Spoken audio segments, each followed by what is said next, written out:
কবিতাৰ শিৰোনাম পৃথিৱীৰ অসুখ। কথা ভাৰ্গৱ কাকতি। পাঠ পংকজ ৰাজ।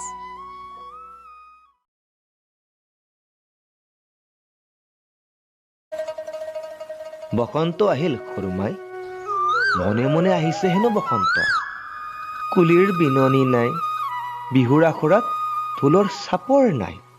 কানায়ে মহৰ পিঠিত উঠি পেঁপাও বজোৱা নাই। কি হ'ল জানো বসন্তৰ এইবাৰ? সৰুমাই, এইবাৰ হেনো পৃথিৱীৰ অসুখ। সেইবাবে মৰমৰ বিহুটি স্তব্ধ হৈ ৰৈছে। পৃথিৱীখননো কেতিয়া ঠিক হ'ব?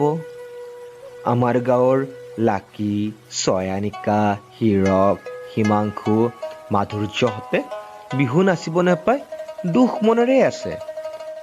সিহঁতে চাগে ভাগি পৰিছে।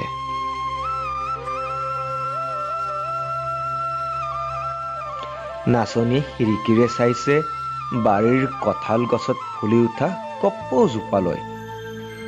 ঢুলীয়াই ঢোলৰ চাপ মাৰি মাৰি হাতৰ তলুৱা ৰ'দত মেলিছে। কিন্তু সকলো যেন আশাৰ বন্দী। এনেকৈয়ে সপোনবোৰ মৰহি যাব নেকি বাৰু সৰুমাই? জীৱন সপোন, সপোন জীৱন। এতিয়া বিকৰ্ষিত চুম্বক। কিন্তু কি উপায় আছে বসন্তক আদৰণি জনাবলৈ? আজি সকলোৱে কুণ্ঠাবোধ কৰিছে।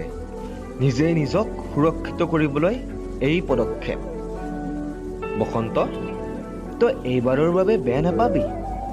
আকৌ কৈছো, তই এইবাৰৰ বাবে মুঠেই বেয়া নাপাবি।